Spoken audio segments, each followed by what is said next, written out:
Amém. Então vamos lá. Queria abrir com vocês a palavra de Deus e ministrar aqui uma palavra que tem o tema Faça a Guerra, né? Às vezes a gente ora tanto, né, por paz, mas eu queria falar um pouquinho sobre esse tema aqui, faça guerra, né? E eu queria que, antes da gente entrasse ali nos textos, né, que eu quero trabalhar com vocês, queria que a gente lembrasse um pouquinho da história do povo de Israel, quando o povo de Israel sai lá do Egito e vai em direção à terra de Canaã. Lá, o povo de Israel, ele é um povo que simboliza ali, era uma sombra, era uma representação do que seria a igreja através de Jesus, através do Espírito Santo na nova aliança. O povo de Israel, ele ficou 430 anos no Egito, e boa parte desse tempo o povo de Israel estava lá escravizado. Mas nem sempre foi assim. Você conhece a história do povo de Israel, você sabe que quando eles chegaram lá, né, José foi primeiro, filho de Jacó, e lá ele se tornou governador, e aí depois, no período de fome, trouxe toda a família para lá, né? E aí foi lá Jacó e mais 70 pessoas da família de Jacó, eles começaram a habitar ali numa região muito fértil em Israel, aliás, no Egito, e foi um tempo muito bom, muito positivo, aquele início, onde eles prosperaram muito. Mas depois aquele tempo bom se acabou e eles entraram num período, né, de escravidão. Isso durou séculos, aquela escravidão do povo de Israel no Egito. E assim também acontece com as nossas vidas, né? Às vezes o pecado ele parece um pouco com isso, né? O Egito ele simboliza isso, o mundo, o pecado. Às vezes o pecado ele começa bom, trazendo prazer, mas logo aquilo se torna uma escravidão, né? E é dessa escravidão que Deus quer nos libertar. Assim como Deus libertou o povo de Israel do Egito, Deus hoje, através de Jesus, quer nos libertar do mundo e do pecado da mesma maneira. Então a história do povo de Israel tem algumas coisas que nós precisamos atentar para poder entender o que Deus quer com as nossas vidas, né? Às vezes as pessoas ficam pensando assim, puxa vida, para que eu preciso ler o Antigo Testamento? O Antigo Testamento ele é uma sombra, é uma representação daquilo que nós vivemos no Novo Testamento. As histórias que aconteceram, que são relatadas no Antigo Testamento, servem para ensinar para a gente, hoje, como nós devemos viver e viver bem e de acordo com a vontade de Deus, né? E a história do povo de Israel mostra isso para a gente. Deus levantou um profeta no meio do povo, Deus levantou Moisés. Moisés realizou muitos milagres, Moisés libertou o povo de Israel do Egito, da escravidão. Da mesma maneira, Deus levantou um profeta poderoso no meio do povo de Israel, que foi Jesus. E Jesus nos libertou, não apenas o povo de Israel, mas toda a humanidade do domínio do pecado, né? E nos tirou do mundo e nos transportou para o seu reino de luz. E da mesma forma que Moisés foi um libertador para o povo de Israel, Jesus é um libertador para as nossas vidas também. Amém? Aí, lá em Mateus capítulo 1, versículo 21, a palavra de Deus diz o seguinte, eu vou falando aqui, né, os textos, vou ler rapidamente, mas depois você volta na Bíblia, aí nos comentários, na descrição do vídeo, vai ter também as referências, então você pode acompanhar depois. Mateus 1, 21 diz o seguinte, ela, Maria, dará à luz um filho, e você deverá dar-lhe o nome de Jesus, porque ele salvará o seu povo dos seus pecados. Aqui é o anjo Gabriel falando com José, né? Falando para José assim, ó, a Maria vai ter um filho, e vocês vão dar para ela o nome de Jesus, porque Jesus vai libertar o povo dos seus pecados. Então, quero te dar essa primeira boa notícia nessa mensagem de hoje. Deus ele veio aqui à terra em carne, né? Jesus veio à terra em carne para te libertar dos seus pecados. O propósito de Jesus não é simplesmente te dar uma vida melhor aqui nessa terra. O propósito de Jesus não é simplesmente te trazer, né, um momento de conforto, né, nessa terra. Não, é te libertar do domínio do pecado para que você viva em santidade. Esse é o propósito de Jesus. Mas depois que Israel saiu do Egito e passou pelo Mar Vermelho, ele ainda tinha um trabalho para fazer. O povo de Israel, depois que passou pelo Mar Vermelho, derrotou ali o exército do faraó, eles não ficaram de braços cruzados, falando assim, puxa vida, agora que Deus já nos libertou da escravidão, então estamos com a vida ganha, agora é só curtir. Não. Eles tinham um propósito ainda, eles tinham uma terra a conquistar, eles tinham que atravessar um deserto e chegar a uma terra prometida, e ali naquela terra prometida tomar posse daquilo que era a herança prometida por Deus para eles. Da mesma maneira, nas nossas vidas, nós também, depois que entregamos a nossa vida para Jesus, depois que passamos, pelo Mar Vermelho, quer dizer, passamos pelas águas do batismo, nós também derrotamos o pecado nisso, é o que a palavra de Deus nos ensina lá em Romanos capítulo 6, 7, 8, mas nós também ainda temos uma guerra a travar nessa terra. Nós ainda temos uma batalha contra o pecado, nós temos uma batalha para nos mantermos firmes no caminho e temos uma batalha para implantar o reino de Deus nessa terra. Então a gente ainda não está de braço cruzado, só lá na eternidade que a gente vai estar bem, onde não vai ter mais choro, não vai ter mais lágrimas, onde não vai ter mais trabalho, como a gente tem hoje, não vai ter mais brigas de família, nem nada disso. Enquanto nós estamos aqui na terra, nós temos um propósito, que é viver firmes no caminho e implantar o reino de Deus. Queria ler com vocês aqui 2 textos e queria que você prestasse atenção, irmãos, na semelhança desses 2 textos. Um é lá no Antigo Testamento, Êxodo, capítulo 19, versículos 5 e 6, e o outro você vai ver como é parecido, mas no Novo Testamento. Êxodo, capítulo 19, versículos 5 e 6, Deus fala o seguinte: agora, se me obedecerem fielmente e guardarem a minha aliança, vocês serão o meu tesouro pessoal entre todas as nações. Embora toda a terra seja minha, Deus está falando isso para o povo de Israel, embora toda a terra seja minha, vocês serão para mim um reino de sacerdotes, uma nação santa. Estas são as palavras que você dirá aos israelitas. Deus falando agora para Moisés. Então, Deus tinha uma promessa de fazer uma nação santa, um povo de sacerdotes ali, um reino de sacerdotes, através do povo de Israel. Agora, olha que o apóstolo Pedro, muitos séculos depois, ele escreve, na primeira carta de Pedro, capítulo 2, versículo 9.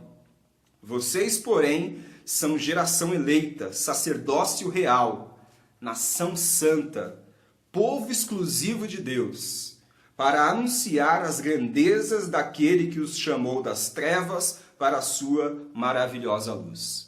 Da mesma maneira que Deus tinha falado através de Moisés que o povo de Israel seria um reino de sacerdotes, uma nação santa, hoje a palavra de Deus nos garante também essa mesma bênção, essa mesma exclusividade no coração de Deus. Todos nós, a Igreja do Senhor, nós somos um reino de sacerdotes, uma nação santa, um povo escolhido por Deus. Assim como o povo de Israel, mesmo sendo escolhido por Deus, tinha uma tarefa a realizar nessa terra, que era conquistar a terra prometida, nós temos também, como povo de Deus, aqui na terra, uma tarefa para realizarmos, que é anunciar as grandezas. Em outras traduções fala as virtudes daquele que nos chamou das trevas para a sua maravilhosa luz. Então nós não estamos aqui nessa terra de braços cruzados, nós temos o propósito de anunciar aquele que nos chamou das trevas para a maravilhosa luz dele. Então nós estamos também numa batalha. Por isso que o título dessa mensagem é Faça Guerra, irmão. Faça guerra, mas eu vou te ensinar aqui através da palavra de Deus o que significa fazer guerra. O que significa nós estarmos nessa batalha enquanto estamos aqui nessa terra. Primeira coisa que a gente precisa entender. Assim como o povo de Israel, nós não podemos fazer amizade com o sistema desse mundo. Quando Deus tirou o povo de Israel do Egito, Ele trouxe o povo de Israel para conquistar a terra de Canaã. Deus tinha dado uma direção muito específica para eles. Não façam aliança com esse povo de Canaã. Esse povo vai levar vocês para a idolatria, vai derrubar vocês. Olha que a palavra de Deus diz lá em Êxodo, capítulo 23, versículo 31 até o 33. Deus está falando assim para o povo de Israel. Estabelecerei as suas fronteiras desde o Mar Vermelho até o Mar dos Filisteus, e desde o deserto até o Eufrates. Entregarei em suas mãos os povos que vivem na terra, os quais vocês expulsarão diante de vocês. Não façam, olha a orientação de Deus como era específica, não façam aliança com eles, nem com seus deuses. Não deixem que estes povos morem na terra de vocês. Senão eles os levarão a pecar contra mim, porque prestar culto aos deuses deles será uma armadilha para vocês. Quer dizer, Deus estava falando assim, vocês vão herdar uma terra, conquistar uma terra, mas, cara, não façam aliança com o povo que mora lá, é para expulsar eles de lá. Se vocês não expulsarem, vocês vão fazer alianças com eles e vocês vão começar a adorar os ídolos deles, os deuses deles, e isso vai ser uma armadilha para vocês. Agora, irmão, pensa comigo, será que isso tem alguma coisa a ver também com a nossa vida hoje? Será que na nossa vida hoje também existe algo nesse mundo, né, que a gente deve evitar? Olha o que a palavra fala para a gente lá em 1 João, capítulo 2, versículo 15 ao 17. 1 João, capítulo 2, versículo 15 ao 17. O apóstolo João diz o seguinte: não amem o mundo, nem o que nele há. Se alguém ama o mundo, o amor do Pai não está nele. Pois tudo o que há no mundo, a cobiça da carne, a cobiça dos olhos e a ostentação de bens, não provém do Pai, mas do mundo. O mundo e a sua cobiça passam, mas aquele que faz a vontade de Deus permanece para sempre. Da mesma maneira que o povo de Israel, eles não podiam, fazer amizade com aquele mundo. Eles tinham que expulsar o mundo, né, da nação deles. Nós também hoje, como povo de Deus, nós não podemos fazer amizade com o sistema do mundo. Não está falando aqui nesse texto que nós não podemos amar as pessoas deste mundo. Claro que nós devemos amar. Jesus, ele amou as pessoas deste mundo ao ponto de morrer por eles, morrer por nós. Nós também devemos amar as pessoas do mundo ao ponto de entregarmos as nossas vidas para que essas pessoas sejam salvas. Mas o que a palavra aqui nos diz é que nós não devemos nos envolver com o sistema desse mundo, amar as mesmas coisas que o mundo ama, viver do mesmo jeito que o mundo vive, valorizar as mesmas coisas que o mundo valoriza. O mundo, ele ama coisas que Deus odeia. O mundo, ele zela, ele preza por coisas que para Deus não tem valor nenhum. O que o apóstolo João está falando aqui é que nós devemos amar aquilo que é amado também por Deus, e não aquilo que é amado pelo mundo. Nós devemos valorizar aquilo que é valorizado por Deus, e não aquilo que é valorizado pelo mundo. Nós devemos adorar a Deus somente, e não adorar como as pessoas do mundo adoram. Então boa noite, gente. Deus abençoe Lourdes, pastor Rogel. Então, esse é o nosso propósito, que a gente possa, da mesma maneira, vencer este amor pelas coisas do mundo. Segunda coisa que a gente precisa entender nessa guerra aqui que nós estamos vivendo, é que um bom soldado, ele não se envolve com os negócios dessa vida, com os negócios dessa terra. E isso é algo que a gente percebe também lá na história do povo de Israel. Uma mensagem que eu preguei uns dias atrás, fala sobre isso, chama Leis de Guerra, Fala um pouquinho sobre como que o povo de Israel lidava com algumas restrições em relação àqueles que poderiam ir para a guerra ou não. Da mesma maneira, nós hoje, povo de Deus, nós também precisamos andar da maneira certa, como bons soldados de Cristo. Então eu queria ler com você aqui, Deuteronômio, capítulo 20, versículos 5 ao 8. Deuteronômio, capítulo 20, versículos 5 ao 8. Deus dá aqui algumas direções, como o povo de Israel deve viver para que eles possam participar da guerra e herdar, conquistar a terra que eles deveriam conquistar. Não era qualquer um que poderia se alistar, não era qualquer um que poderia ir para a guerra, a pessoa tinha que ter algumas qualidades, algumas características. E da mesma maneira, na nossa vida hoje, nós também não podemos viver de qualquer jeito e entrar na guerra. Por exemplo, olha o que a palavra de Deus mostra aqui. Os oficiais, Deus falando para o povo de Israel, os oficiais dirão ao exército: se alguém que construiu uma casa e ainda não a dedicou, volte ele para a sua casa para que não morra na guerra e outro a dedique. Quer dizer, a pessoa construiu uma casa e ela ainda não inaugurou a casa dela, ela ainda não consagrou, não abençoou aquela casa e entrou na casa nova que ele construiu. Se a pessoa, imagina o sujeito, quanto que o sujeito trabalhou para construir uma casa. E aí quando a casa está pronta, prestes, né, a ser inaugurada, o cara vai para a guerra, foi convocado para a guerra. Ele vai ter cabeça no meio da guerra de pensar na batalha, no inimigo, no dever dele, sendo que ele deixou para trás uma casa que era o sonho da vida dele, e quem sabe, quem vai morar na casa se ele morrer na guerra? Então a pessoa estaria na guerra, mas com a cabeça na casa. Então Deus fala assim, ó, se alguém fez isso, tem uma casa nova aí, ainda não morou na casa, cara, não vai para a guerra pensando nisso. Fica na tua casa, é melhor você ficar na tua casa. Aí... e continua o texto aqui. Alguém que plantou uma vinha, uma plantação de uva, né? Uma parreira, e ainda não desfrutou dela, volte ele para a sua casa, para que não morra na guerra e outro desfrute da vinha. Quer dizer, uma vinha, uma plantação de uva, uma parreira, né?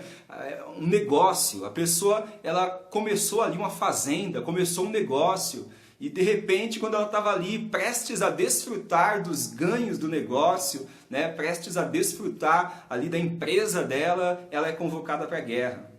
Aí Deus fala assim, ó, meu, não vai para a guerra se você está nessa situação. Porque se você vai para a guerra pensando no teu negócio, na tua empresa, no teu dinheiro, no tempo que você se dedicou àquilo, no quanto você investiu, no teu sonho ali, né, você vai morrer na guerra e vai matar também aqueles que estão do teu lado.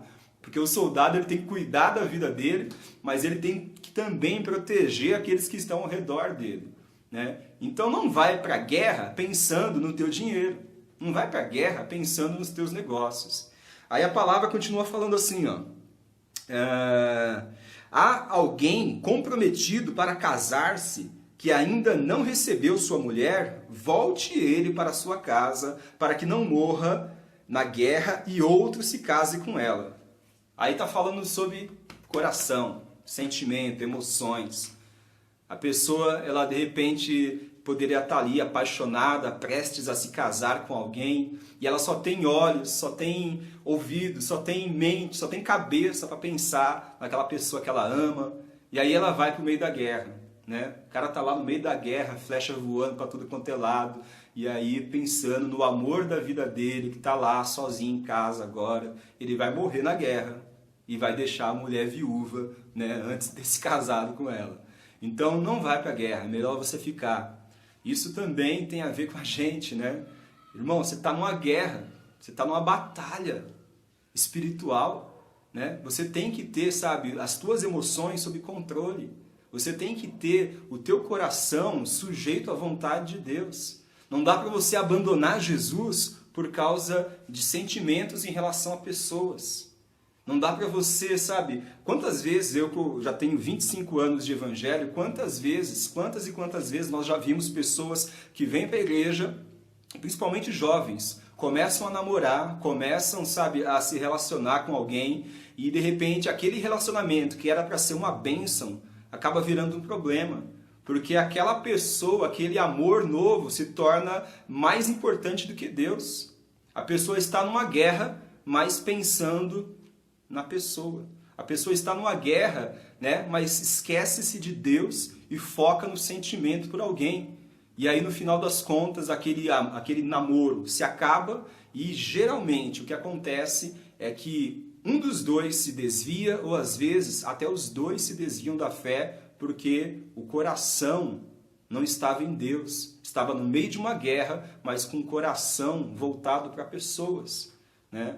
A palavra de Deus é muito clara, Jesus foi muito claro em relação a isso. Nós devemos amar a Deus acima de todas as coisas, acima de pai, acima de mãe. Sei que é difícil a gente falar isso, porque não existe amor maior do que amor de mãe, é o que todo mundo diz. O amor de Deus é maior do que o amor de uma mãe. A palavra de Deus fala que ainda que uma mãe esqueça do filho a quem amamenta, o nosso Deus não se esquece da gente, né?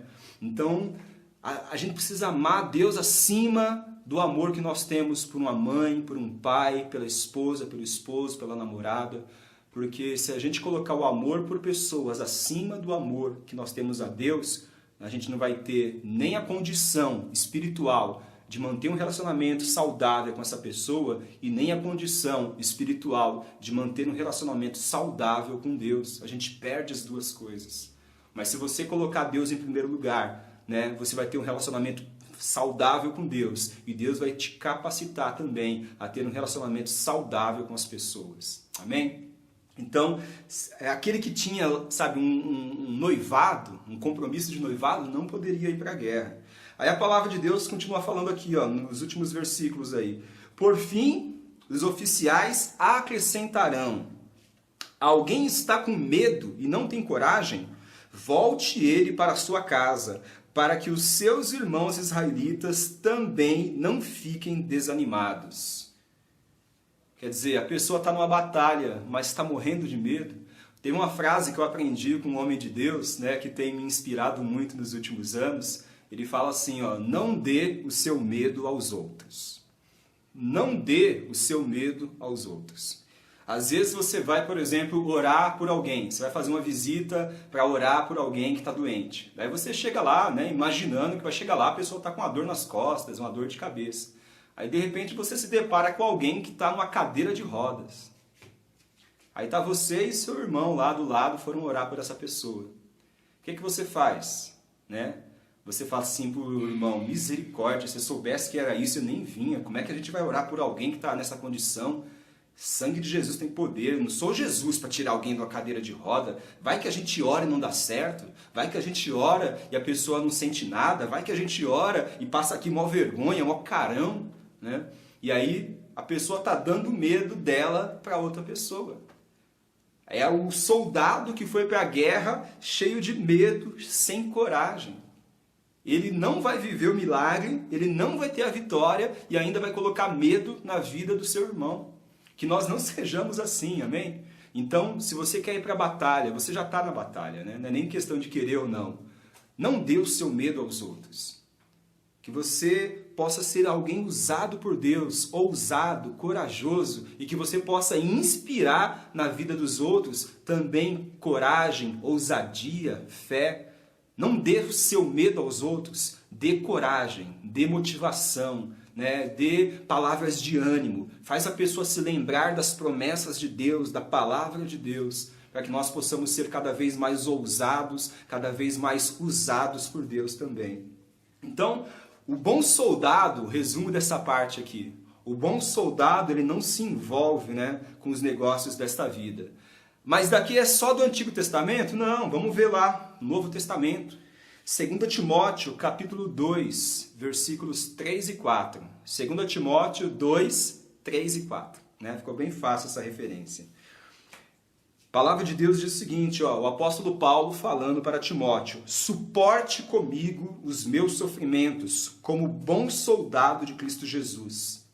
Nenhum soldado se deixa envolver pelos negócios da vida civil, já que deseja agradar aquele que o alistou.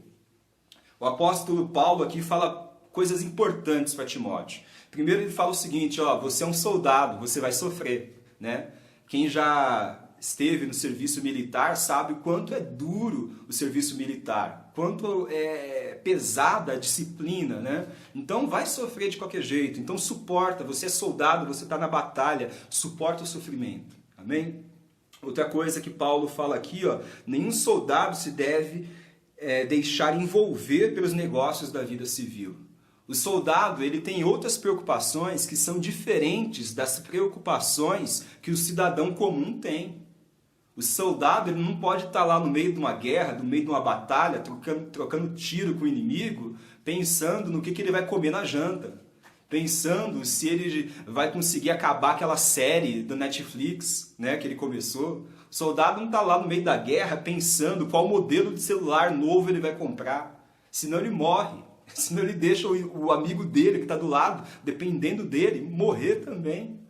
Então, se nós somos soldados, nós precisamos ter esse cuidado para não nos envolvermos nos negócios da vida civil. O que o apóstolo Paulo está falando aqui? Ó? Você é soldado de Jesus, as tuas prioridades têm que ser outras. têm que ser diferentes das prioridades das pessoas aí do mundo. Jesus fala sobre isso lá no Sermão do Monte. Ele fala que nós não devemos ser como os gentios, né? A gente não deve buscar as mesmas coisas que o povo do mundo busca. A gente tem que confiar que Deus sabe daquilo que nós precisamos, do alimento, do abrigo, né? Deus sabe de quais são as nossas necessidades, Ele vai suprir. Então não busque as mesmas coisas que as pessoas do mundo buscam. Você é um soldado, meu irmão. Você é uma soldada, minha irmã. Então você precisa ter, sabe, o teu foco em agradar aquele que te alistou. O teu desejo deve ser colocar a vontade do teu general, a vontade do teu Senhor em primeiro lugar. Essa é a palavra que Paulo fala para Timóteo, a palavra que serve para todos nós. Que nosso desejo seja agradar a Jesus. Outra coisa que a gente precisa aprender, se nós estamos numa guerra, é que as nossas armas nesta guerra são poderosas, né? Então a palavra de Deus fala lá em 2 Coríntios, capítulo 10, versículos 3 até o 5. 2 Coríntios 10, 3 ao 5.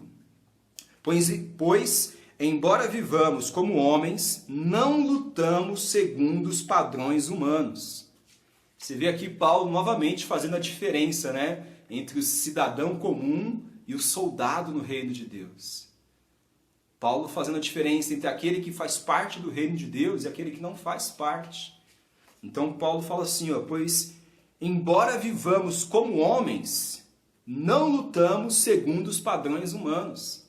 Não dá, irmão, para a gente que está no reino de Deus, não é possível que a gente reaja diante das situações da mesma maneira que o povo do mundo reage.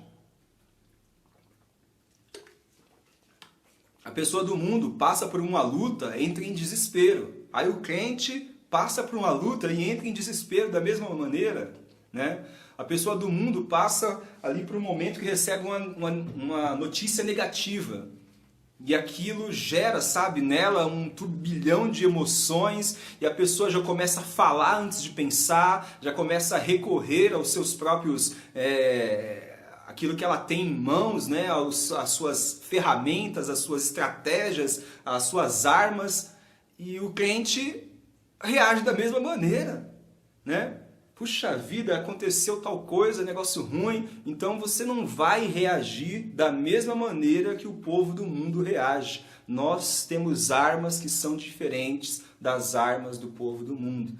E a gente precisa ver essa diferença materializada na vida do cristão. O cristão ele tem que agir e reagir de maneira diferente do povo do mundo. Amém? Aí a palavra continua dizendo o seguinte: as armas com as quais lutamos não são humanas. Ao contrário, são poderosas em Deus para destruir fortalezas. Destruímos argumentos e toda pretensão que se levanta contra o conhecimento de Deus. E levamos cativo todo pensamento para torná-lo obediente a Cristo. Então as nossas armas não são as mesmas, as nossas estratégias de guerra não são as mesmas das pessoas do mundo. É uma coisa que a igreja precisa aprender isso, sabe? Eu estava conversando com um pessoal uns dias atrás, a gente entrou numa época hoje, né, de que a gente fica olhando muito como o povo do mundo faz e a igreja começa a imitar, né? O sujeito lá, né, adotou tais estratégias de negócio, traz estratégias, né, da sua estrutura física, do ambiente. Então a gente vai colocar, né, essa mesma estrutura física, esse mesmo ambiente aqui, porque também vai dar certo. Eles adotaram a estratégia de marketing de tal jeito, então vamos adotar também a estratégia de marketing de tal jeito.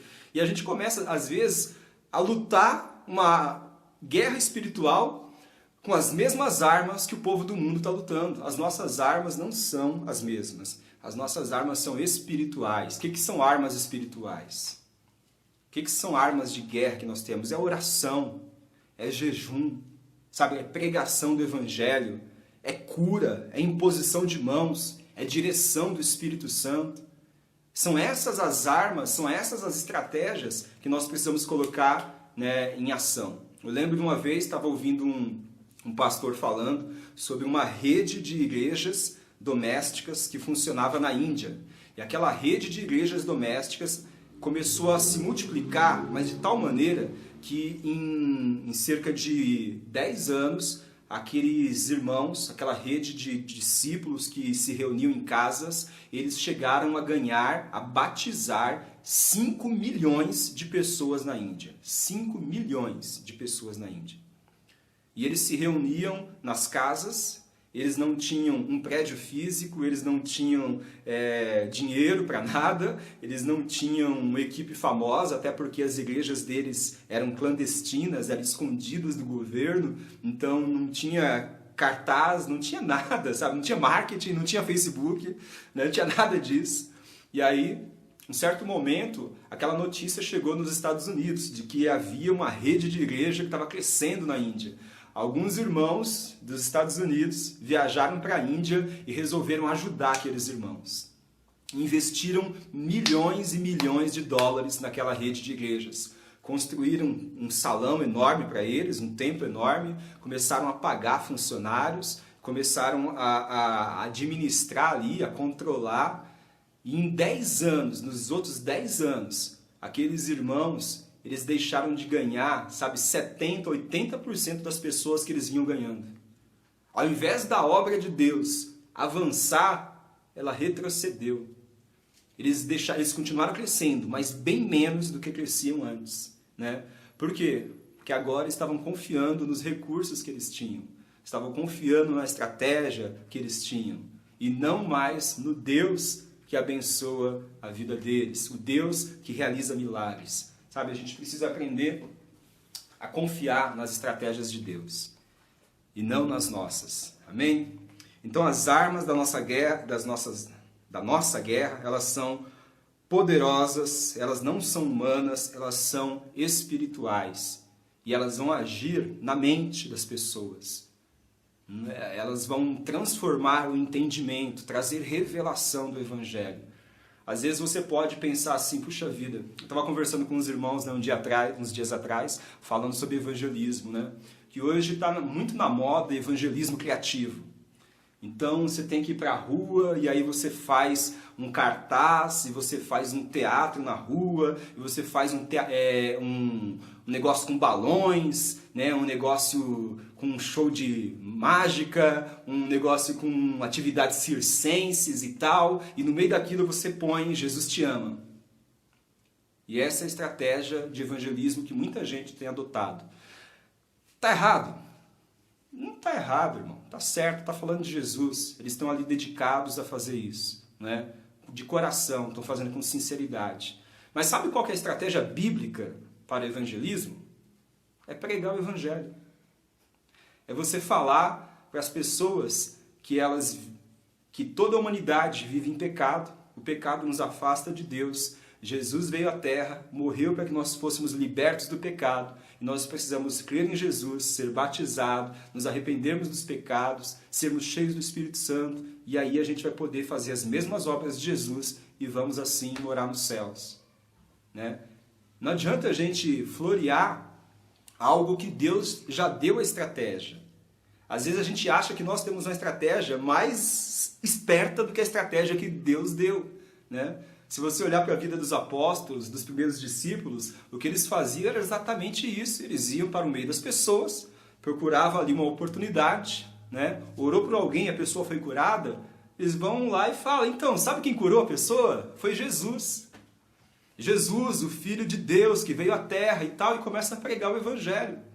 Eles chegam diante de uma mulher, está lá num poço, Jesus fez isso lá em João 4, a mulher está tirando água, Jesus chega lá do lado dela, pede um pouco de água para ela, aí aquela mulher fica, né, assim, ela estranha a situação, como é que você é judeu, está falando comigo que sou samaritana? E aí Jesus começa a partir dali introduzir um diálogo e falar que ele é o Messias, e falar que ele tem uma água que se ela beber, ela nunca mais vai sentir sede. E aquela mulher tem um encontro com Deus, e toda a aldeia dela se converte por causa disso. Quer dizer, a estratégia para pregar o Evangelho é pregar o Evangelho. A gente não pode fugir disso. Senão a gente vai ficar inventando coisas, achando que as nossas ideias são melhores do que as ideias de Deus, né? Então, pregue o Evangelho, irmão. Outra coisa que a gente precisa entender sobre guerra. Soldado precisa de armadura. Né? Você já conhece o texto lá de Efésios capítulo 6, que fala sobre a armadura de Deus. Uma parte desse texto, Efésios 6, do 10 ao 18, você pode ler em casa aí com calma. Mas uma parte desse texto fala o seguinte, ó: vistam toda a armadura de Deus para poderem ficar firmes contra as ciladas do diabo. Como é que a gente pode ficar firme em Deus nessa época de pandemia? Como é que a gente pode ficar firme em Deus naquele momento que o desânimo bate na nossa vida? Como é que a gente pode ficar firme em Deus naquele momento em que você está ruim de dinheiro, naquele momento em que a situação familiar está conturbada? Como é que você pode ficar firme diante das estratégias do diabo no dia mau? Né? E aí o apóstolo Paulo ele vai dar aqui as características da armadura. Mas aí eu queria chamar atenção para um negócio aqui, tá? Às vezes a gente fica tão focado na análise assim de cada peça da armadura que a gente perde o foco do que a armadura realmente significa. Por exemplo, a pessoa pode falar assim, né? Lá numa parte do texto fala a couraça da justiça. E aí a gente, ao invés de focar na justiça, a gente foca na couraça. E aí a pessoa começa a viajar, né? Couraça. O que é a couraça? A couraça é um objeto de couro que o exército romano usava, né, para proteger o tórax, para proteger os órgãos vitais, o coração. Então, meu irmão, você precisa proteger o teu coração, né? Proteger também o estômago, você precisa proteger... E aí começa a viajar no que significa couraça, mas o próprio texto fala o que a couraça significa. A couraça é a justiça. Então, ao invés da gente ficar na análise desse texto, né, pensando, viajando, o que significa o capacete? O que significa o cinto? O que significa... Não, foca naquilo que a palavra já te revela, o que é cada parte da armadura que nós devemos usar.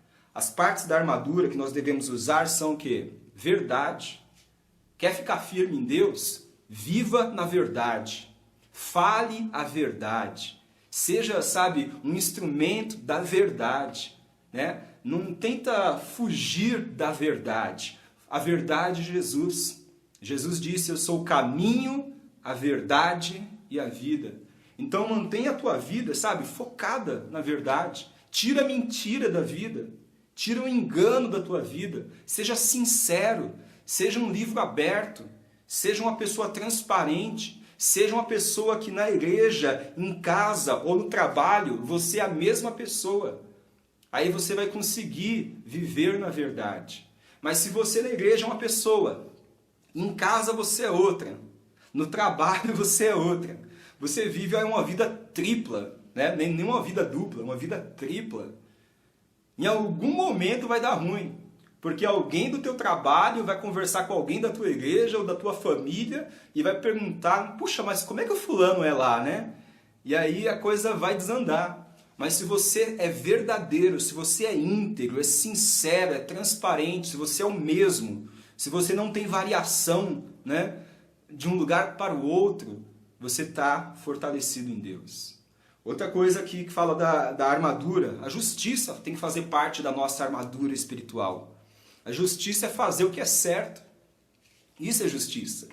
É fazer aquilo que foi combinado. Combinou com alguém? Cumpre o que você combinou. Falou que vai? Então vai. Falou que vai dar o dinheiro? Então dê o dinheiro. Falou que vai orar? Ore, irmão. Né? Uma coisa que eu tenho aprendido e tenho feito nos últimos anos aí, a gente recebe muitos pedidos de oração pelo WhatsApp. E aí eu vejo um monte de gente falando lá, orando, orando, orando, colocando mãozinha, mãozinha, mãozinha.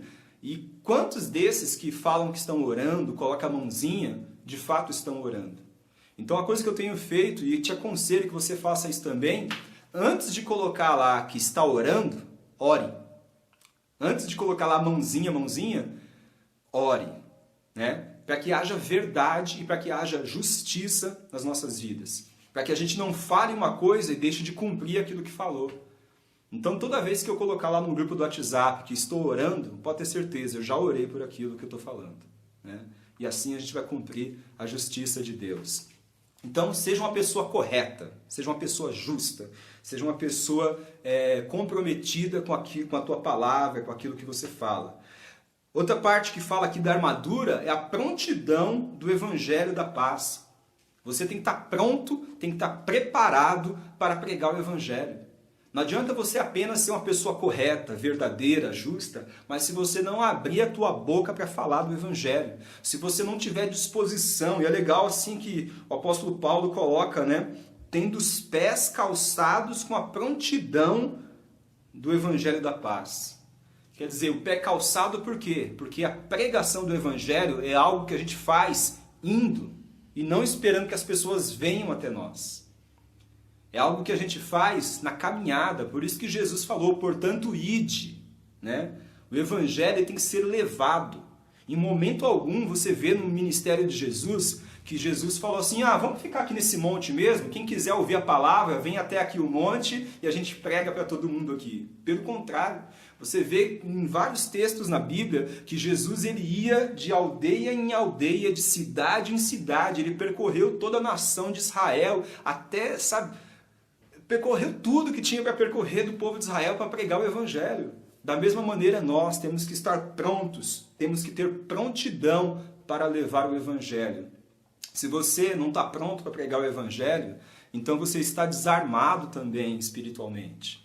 Uma das coisas que vai trazer ânimo sobre a tua vida nesse tempo de pandemia é você ser usado por Deus para levar pessoas a Jesus. É você ser usado por Deus para fortalecer os discípulos de Jesus, para ministrar pessoas que estão aí desamparadas, desanimadas, levar palavra de ânimo, de encorajamento, chamando as pessoas para o arrependimento.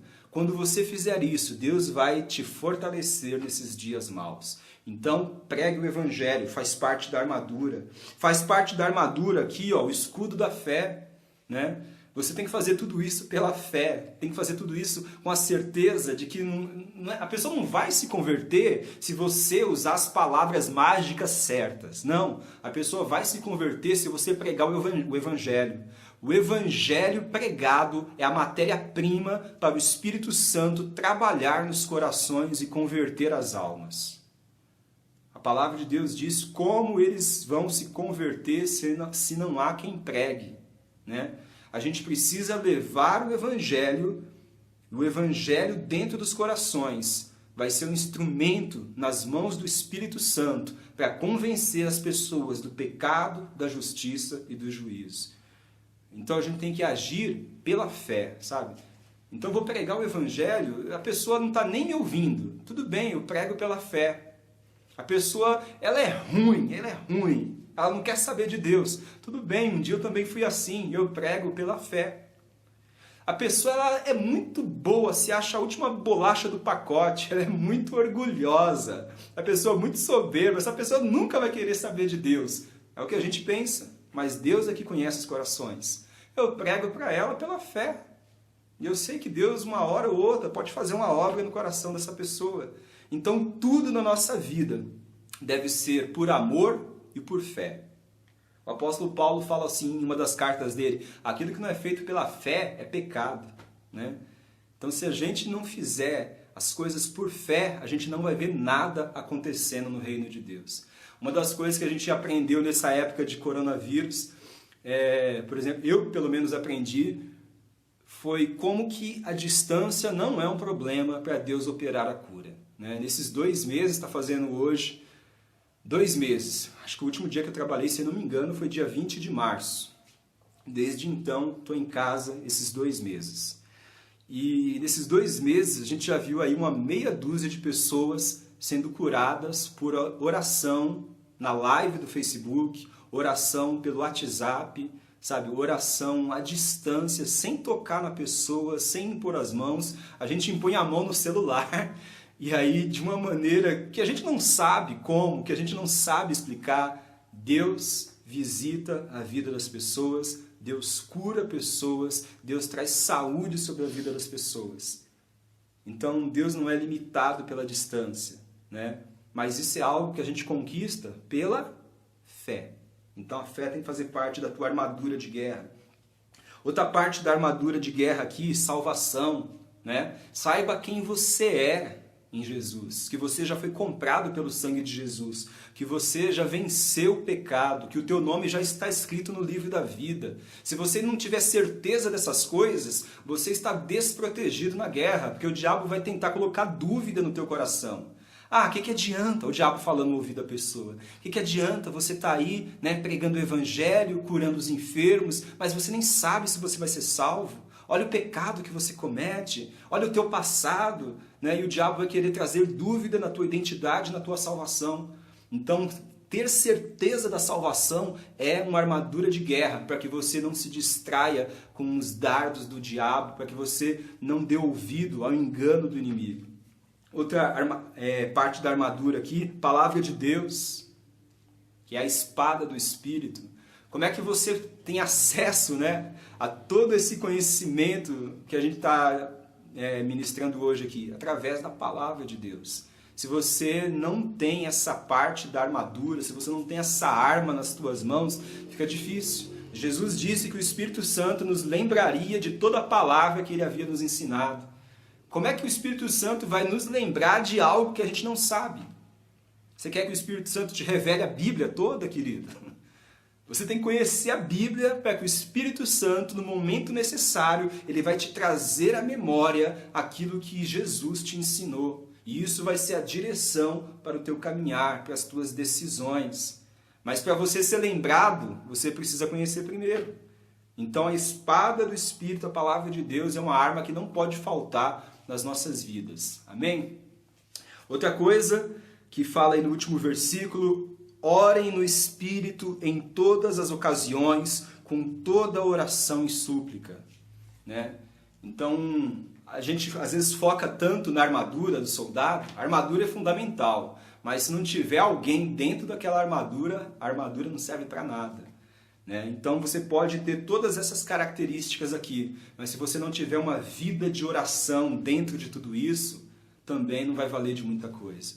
É através da vida de oração que você vai se revestir cada vez mais de Deus. Aqui o apóstolo Paulo fala para nós orarmos no Espírito. Você tem que orar não com base só no seu intelecto, mas que você tem que orar guiado pelo Espírito Santo de Deus. Né? Ore no Espírito em todas as ocasiões. Tem gente que às vezes só vai lembrar de orar quando quer que Deus resolva o problema. Né? Não ora antes de começar o namoro, não ora antes de comprar o carro, não ora antes de assumir o ministério, não ora antes, né, de entrar numa dívida, não ora antes de prometer alguma coisa para alguém, mas depois que fez tudo isso, aí ora para Deus ajudar a pagar o carro, ora para Deus ajudar a quitar a dívida, ora para Deus ajudar a resolver o namoro, o casamento. Não, a gente tem que orar em todas as ocasiões, principalmente antes daquilo que a gente vai fazer, mas também depois daquilo que a gente fizer, em gratidão a Deus, agradecendo por aquilo que Deus fez nas nossas vidas. Sabe, orar, suplicar. Tendo isto em mente, estejam atentos e perseverem na oração por todos os santos. Amém. Outra coisa aqui que eu queria falar sobre a nossa guerra, né? A nossa guerra espiritual. As portas do inferno, elas não prevalecerão contra a igreja. Teve um momento ali na vida de Jesus que Jesus começou a perguntar para os discípulos: e aí, quem as pessoas estão dizendo que eu sou? Né? E aí uns falavam assim: dizem que você é Elias, ou então é Jeremias, que você é um dos profetas. E Jesus pergunta para eles: tá, isso é o que o povo diz, né? Mas e você, quem você diz que eu sou?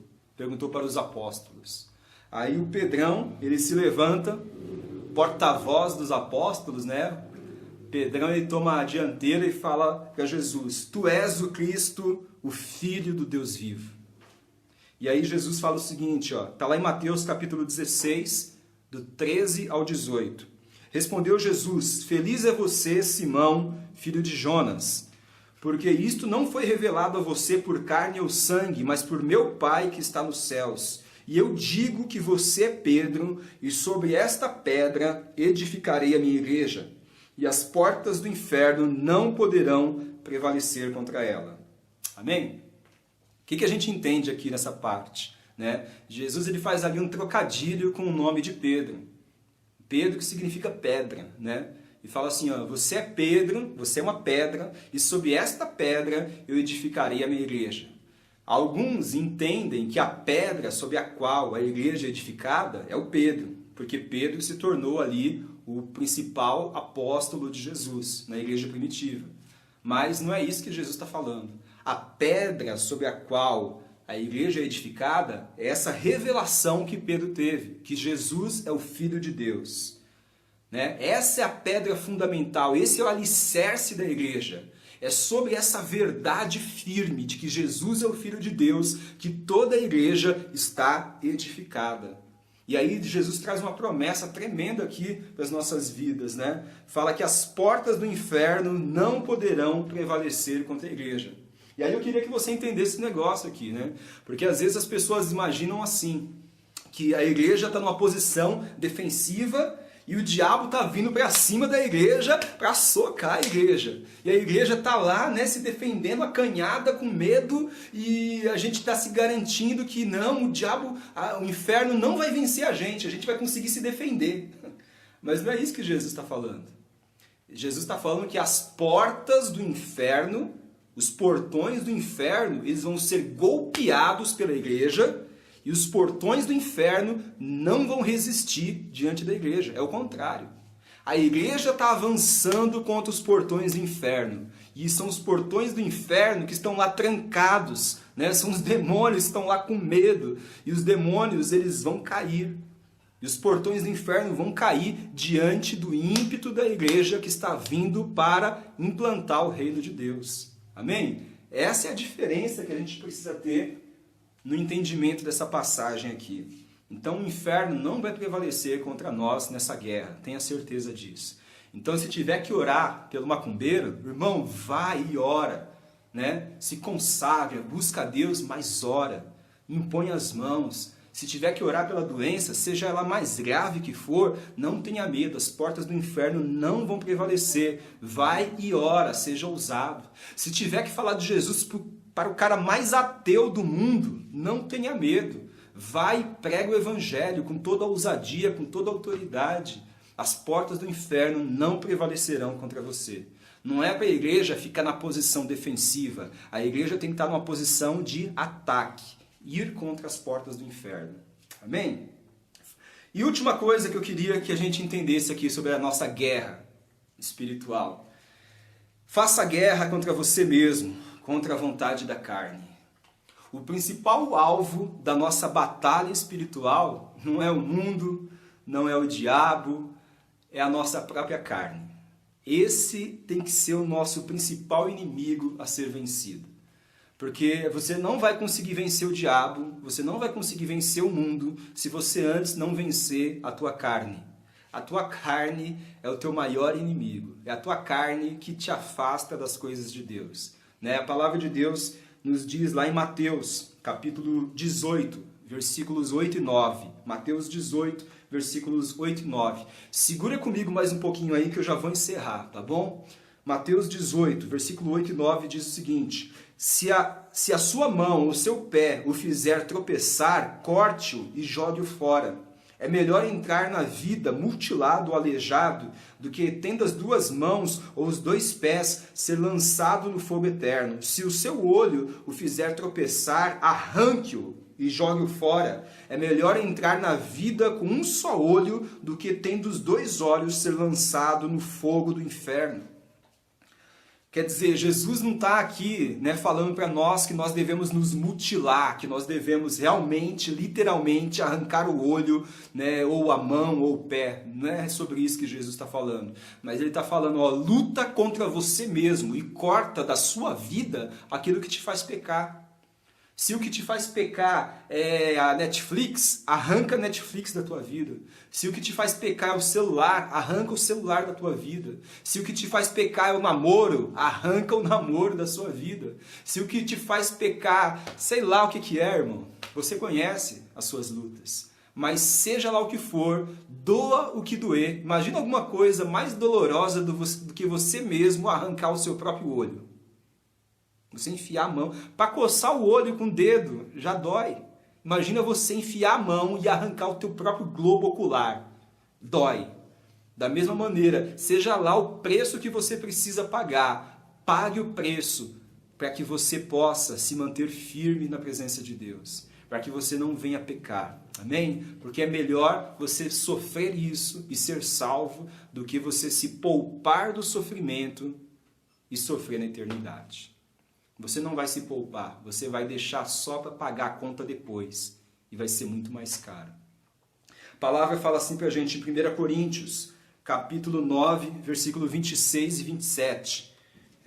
O apóstolo Paulo, o último texto que eu queria ler com vocês. O apóstolo Paulo fala sobre a vida dele. Agora imagina você, um homem como o apóstolo Paulo, um homem temente a Deus, que foi arrebatado até o terceiro céus. 1 Coríntios 9, 26 e 27.